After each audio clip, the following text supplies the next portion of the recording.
Okay. Good morning, Las Vegas. This is Andra Pollard with It's Where I Am. And today, our topic is comic relief. We all need a little relief here and there. We are, you know, getting past this quarantining and the COVID-19. We're getting vaccinated. We're ready to get out and have some fun. So, we wanted to let you know that about laughter. That laughter, when you laugh, it doesn't just lighten your load, it also mentally increases endorphins, which makes you feel good. It also is great for the heart, the lungs.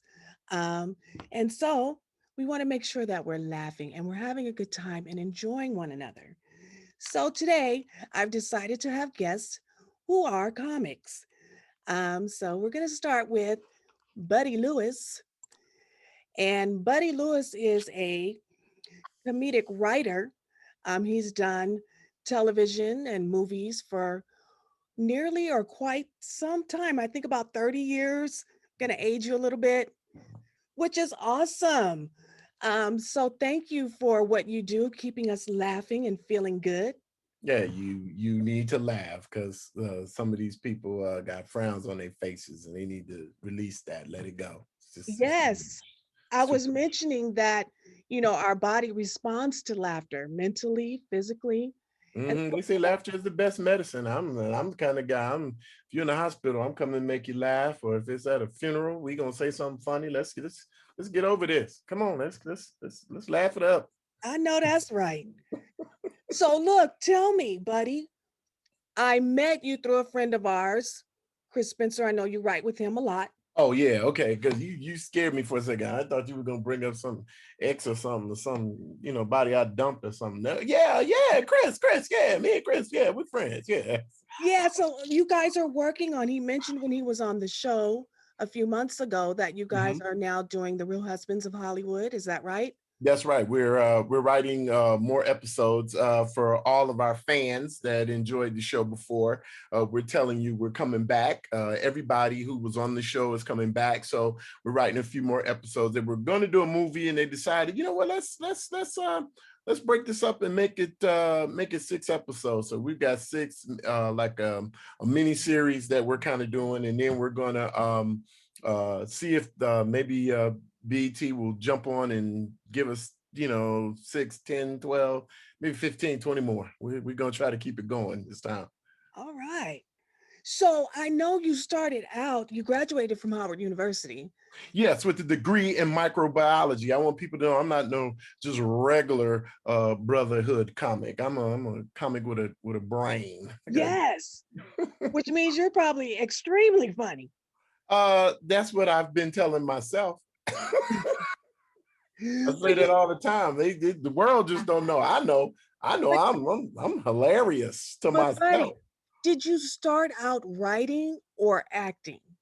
I think it was the comedy was first, and then you get into acting, and then you get in, you sort of write and act as an offshoot of your stand-up. And so I've been probably my first real writing job was probably, as a matter of fact, was on Vibe with Chris Spencer when he was on. No And way. yeah, Wow. so yeah, they and then I wrote for Joe Torre a little bit when he was on Def Jam. I did some writing, and so for him, and I mean, he wrote a lot of his material, but I helped him put it together and punch up jokes and that sort of thing. He swears that I wasn't there, like he's the only one that did it. So if you ever have Joe Torre on here, yeah, I was in the back helping him write his little corny ass jokes. Anyway, but But not only Joe Torre, you've worked with D.L. Hughley, yes. Jamie Foxx. Um, you've done writing for Tyler Perry's House of Pain. Right. I have an episode of Tyler Perry's House of Pain. I've written on a couple of things, and I'm excited about my writing career. Uh, it's moving forward. Writing is one of those things that in Hollywood where you can't just say I'm going to be a writer. You have to have somebody kind of bring you in and put you on things. And so I've written on several different things that didn't get picked up. Like I worked on Bill Bellamy's pilot. I worked on Mark Curry's pilot. And of course I've worked on several shows in the all of the like award shows where they had hosts that were friends of mine, Kevin Hart, Jamie, DL. Let's see who else. Trying to think of there was Cedric. I worked for him when he did the Soul Train Award. So I've been around. I've done my thing here, there, and everywhere. I'm trying to get to writer producer. That's the next level. When you can produce your own things. That's the next level where you get into writing scripts and movies and television. That's the Sandra Rhimes, sort of That's the area. big money. Yeah, that's the big money. That's that big money. That's where Tyler Perry makes a lot of that money. He'll tell you, I wrote everything. I'm not paying anybody to write none of this. I'll do it myself. Make all the checks. You know what? I have another guest who Mm-hmm. and that is Cookie Hall. Oh, that's Cookie. Yeah, we got Cookie. Where's Cookie? Mm. Cookie with the Cookie's cookie. yeah. Cookie. Hey, Hey, welcome to It's Where I Am. okay. I'm glad you are where you are.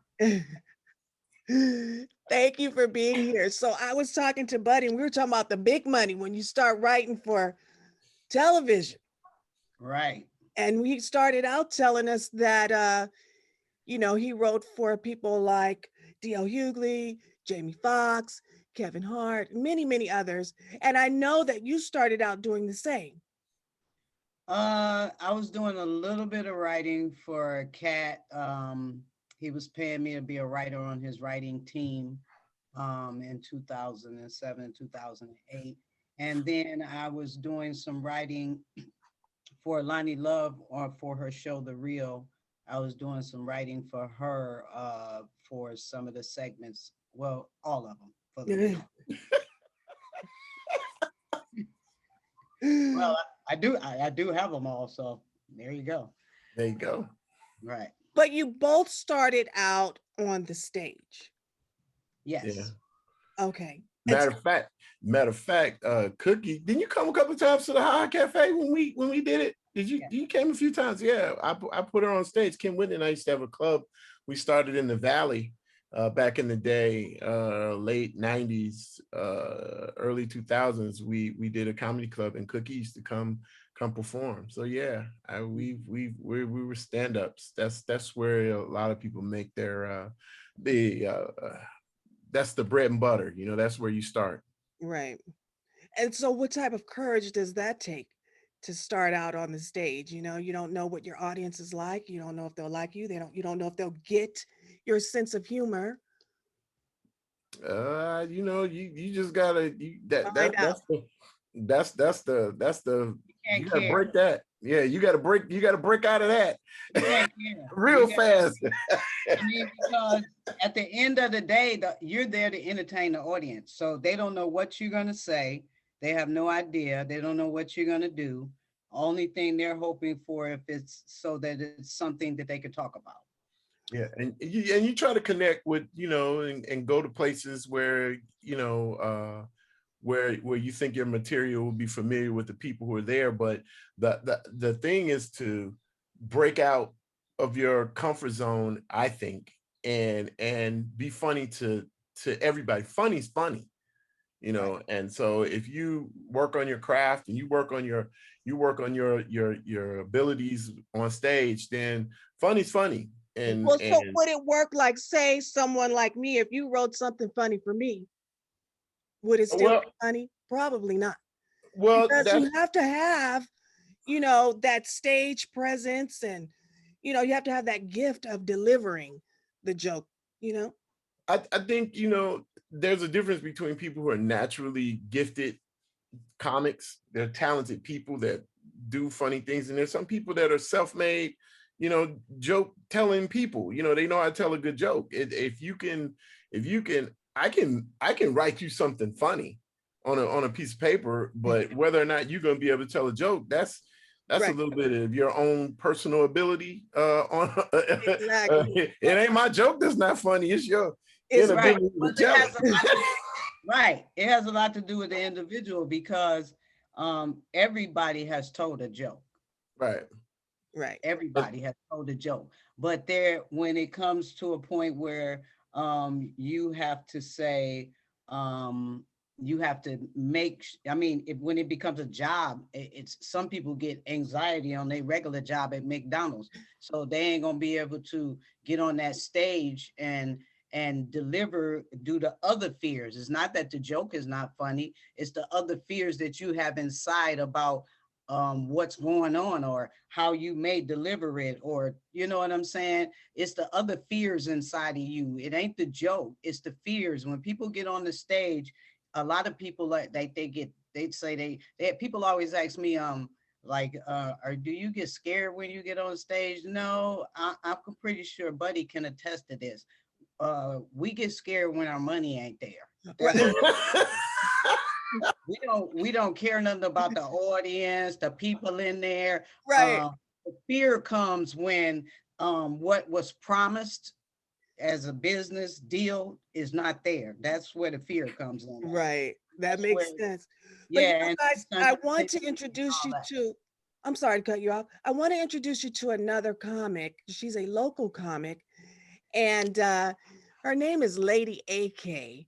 Let's get her in here because she's doing some great things in the community out here in Las Vegas. She has a nonprofit called um, AK's Closet. And what she does is she gets um, things for babies and young kids, and she gives back to the community. She started out giving to homeless people, and she's just doing some great things around here. And I was surprised to find out once I met her that she was a comic. And then once I hooked up with her on Facebook, I check her out every morning and I get my laugh on. So welcome, Lady AK. Good morning. Thank you. That is way too much pressure for my Facebook page. Well, thank you for being here. You know, my first radio interview was with you. I remember it. It's so exciting to see the me on the other side of the table. That's probably what makes this interview that much more fun for me. So thank you so much for having me. I really do appreciate it. Yeah, so how long have you been in the field of comedy? I know you're a fairly new comic in comparison to my other two guests. Yep. We were talking about going on stage for the first time, and so can you share some of your experience? Okay. So to answer your first question, in comparison to the other two comics, interestingly enough, Hey, I've watch your tone about my age. You watch your yes, sir. tone. No, I'm Yes, kidding. sir. Well, Well, you're the I most think seasoned. I think I'll let you have your interview. I think I'll let you have your time, and who knows what you said about my age with my young self. So, I've been doing comedy since 2008.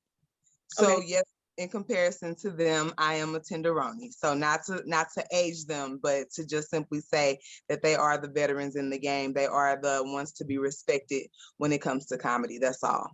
My first experience on stage, I was not supposed to be there. I was actually the bartender at that club. Jay Reed and Delay hosted a show there on Tuesdays, and no lie, when I say they pressured me for months to go on stage, I thought they were just trying to get some snatch. So I was ignoring them. But they were serious. They really did believe that I was good, and so they pressured me into going on stage. And interestingly enough, my manager took over the bar so that I could go on stage. I went up and I did great. I did really great. I did so great. I got a standing ovation. And a lady came up to me and she tipped me $20. But she made it clear that it was for the jokes and not for the drinks, which left me feeling a little way because I thought I was a bomb bartender. I had been doing that for a while, and that was my only night telling jokes. So to get the 20 for the jokes and not the drinks, I still had bills to pay, so I did take it though. Okay. I know that's right. So, everyone, we are talking about comedy relief and how it makes us feel better, physically and mentally. And So what have you guys been up to? What's the latest? I know Cookie, you've done some things. You're now that we are, releasing some of the regulations around the country, you're doing some traveling now. Yes, I am. And I will be so in Las Vegas the 1st through the 3rd. And I saw you there in Las Vegas. You were at the Laugh something, I think the Blue Martini or something like that, and then you mhm, were at Sugar Daddy's. yeah, So hmm that went really great. yeah, So yeah. They paid me. you got paid. Shout out to Devin Moore Productions. Thank you for making sure Cookie got her money. Hilarious. I think everybody is starting to do a little bit more now that clubs and businesses are starting to open up and do more comedy. As a matter of fact, I was in Vegas a few weeks ago, and it's they don't yeah, they restrictionless out there now. Y'all are getting to the point where it's open season out there in Oh Vegas. yeah, So people got yeah, their so masks yeah, off yeah, and yeah. Well, people are anxious to get out, and what's the best place to go and sit and have a good time because of the pandemic is to listen to the opinion of comedians. You know yeah, what I'm saying? We should have all kind of opinions about what went on in the last year and a half. You know what I'm saying? So, um, but the fact of the matter is, like, we still don't know. We don't know. We're speculating what happened with this whole pandemic thing and how did we get it and how did it affect everybody's lives. I know I have family members that didn't make it. yes. So so people are really kind of anxious to get out and just sit next to each other and have a good time. Right. We're all ready to laugh. And so with that, I want to say when you guys are writing, you should have a lot of material. I know that, you know. But I wanted to ask you when you are writing or when you're um, telling your jokes, a lot of that is coming from a painful place. Is that right? Like Really? Sometimes somehow you get our bad moments, you make them funny. You know what I mean? Like we relate to the joke and somehow it's funny. Just like Buddy, you were saying, even if it's a funeral, I'm gonna make you laugh, right? hey, I'm dark. Sometimes I'm dark, so yeah, And they dark funerals are funny as hell. What are you yeah. talking about? Funerals, There's funerals. nothing dark about that. That's prime real estate for comedy. I mean, come on. I mean, the best funeral I've ever been to is the one where the person actually took their own life, and the pastor says he's going to heaven. I'm like this in the background. Excuse me, What? that ain't what the pastors say. You. Those are the funniest places in the world because I love I can say 95% of the people at your funeral wouldn't have showed up if you needed your light bill paid. But they make sure you're buried beautifully. They make sure you're buried beautifully. But they make sure if you told, I mean, think about it. You could tell your homeboy, let's go out and get some drinks. And he ready to drop $30, $40 on you, buy you a couple of Hennessy shots. But if you tell that same homeboy, hey, my T-Mobile bill is due, he gonna be like, dude, Uh, I actually signed come my out and first have some comedy drinks. my first comedy contract off of a eulogy I gave at a funeral, which I found to be very interesting. It what? wasn't intentional. It wasn't intentional. We were at the funeral. They opened up the gates of church or whatever for people to come up and say something about the guy. And everybody was kind of looking like they were at the wrong funeral. Like they're looking around. I'm like, wait, nobody's going to say nothing nice about the guy? And so I'm like, you know what? I had really literally only met this man twice, but I knew his son as a comic. And so I got up and I told a story from the one time that I met his dad. And man, I hate to say I killed at a funeral. No, that's That's the best. That's the best thing to say. My okay. goal is to Well, my I don't goal want is anybody to. to think I was responsible. So I Hey, did really well at the funeral. And I actually signed my first real life contract for doing comedy. Like that was the first But, where I felt like I was somebody. buddy, please show up at mine. Oh, hey, listen, I'm gonna tell you right now, my goal is to literally, I want to make someone laugh to death at a show. That's my goal. So I Exactly. can say I One time I made a truly, nigga go to my CVS. jokes be killing. One time I made a nigga go to CVS and get her inhaler. I want you to pass out. I want somebody to straight die at a club. So that's the goal. That's the goal in life. Could you imagine? I made you laugh so hard I killed you. Buddy, you Oh should man, only I'm do going that down in if you're history. The goat. Only if Wait, you're the everyone's talking beneficiary. over each other. Now, hey, lady, what are you trying to say? I was just simply saying that he should only do that if he's the beneficiary on their life insurance policy. Otherwise, he's just Boom. out here just committing crimes for no reason. That's just not necessary. That's Hey, not necessary. They're not gonna book you. You a liability to all the clubs you show up at. They talk about murder was the case. I go Hey. down as the GOAT. They'll be like, this Thinking dude about be it now, he like, I killing. don't know. That Wait might a be- minute. Speaking of that, you have a title of the world's greatest comic golfer. How did you get that title? Where did that come from? Because I used to whoop all these people's asses playing golf. And now that I've gotten a little older, someone sneak up on me and try to win, but I play pretty good. And so a lot of these guys, they think they have game, and like I told them now, okay, well, you play something long enough, eventually you're going to be able to, you might be able to be somebody. I think Tiger didn't win them all, and neither did Magic Johnson or Michael Jordan. So I'm going to lose every now and then, but most of them they know I'm the GOAT.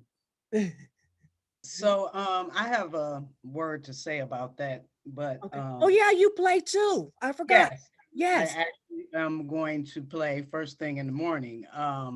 Yeah, come on out here in Augusta, buddy. We've been I friends. just played Augusta, so whatever. I know Ooh. because Kenny told me. Yeah, that's right. I ain't scared of you, Cookie, with all your little golf gear in the background, hanging on the wall. I'm not afraid. And That's not the AK, golf. I ain't That's the scared of you with clothing your line. little gun name. I ain't scared of you No, either. no. I do have guns, but I'm not gonna use them on you. Wait, how did I get in this? I don't have guns. Everybody's in this. Everybody's in this. We're all in this Next together. time you're in Augusta, you Right. need to holler at me so we could play. Hey, Cookie, people. I'm gonna take you up on that, Cookie. And when Hey, next you time I funny come that way. people. In Las Vegas, we have plenty of beautiful, beautiful golf resorts. Yes, and we I'm do. more than ready to learn. So Anyway. with that, It ain't that much time or that much weed in a day. we got plenty of weed out here in Las Vegas. It ain't enough. So look, hey, I want to thank my audience, 91.5 Jazz and more, for listening, tuning in, and I want you to know that you can always find my show on itswhereiam.com. So please check out other shows that I've had. And before I let my wonderful guests go, please, starting with Buddy, Cookie, and then Lady, can you please give us your social media handles so our listeners know? Okay, you supposed to, Jazz Lady, you supposed to start with the ladies first, but that's okay. I'm just going in order of how I brought you in. I'm keeping the order. Ladies first. Well, then you go last. We're going to go Thank from you. Lady up, Lady, Cookie, and then Buddy. Okay. So you can find me on Instagram at comedian_AK, on Facebook as AK McMorris. And I hope that you go so that you can click on the link and vote for me for the Southern Nevada Neighborhood Awards. I am nominated for Best Comedian. I did. Thank you. Congratulations. And I'm the only woman. There you go. And she's going to win. That's Probably. The big winner. And Cookie. You can find me at Cookie Hall. And that's it. And Cookie, you have the foot in the ass gear. Where can they find that? Because I got some gear myself and it looks real. You can get your foot in the ass gear. Just go to my website, footintheassgear.com. You can also download my music on Spotify, Pandora, iTunes, Tidal. My Cash App is Cookie Hall. My Google is Cookie Hall. My IMDb is Cookie Hall. Yeah, that just Cookie Hall. And if it's you, if anybody else come up when you put my name in, please report them. Oh, Cookie, I'll also make sure to put in on the YouTube, I'll put in the foot in the ass gear and also your song. Thank you. Yeah, because that song is hitting.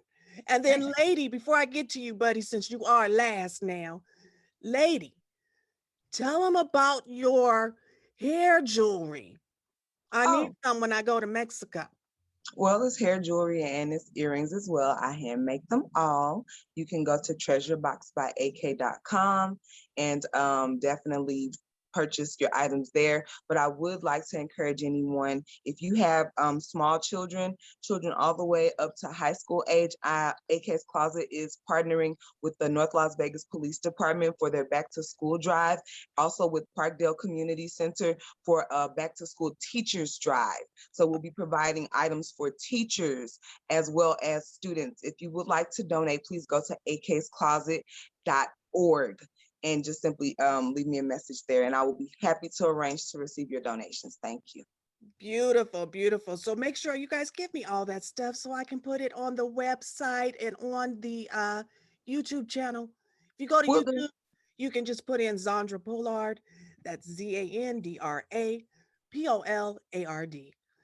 And last but not least, we have Buddy. Buddy Lewis. Oh, girl, you do have the little jazzy voice. I like that. You are so mellow. I love Oh, it. Yes, I no, love the little jazzy mellow thank voice. you for doing my little old show. Like you said, I ain't gonna do your little show. Hey, you know what? I say that to everybody.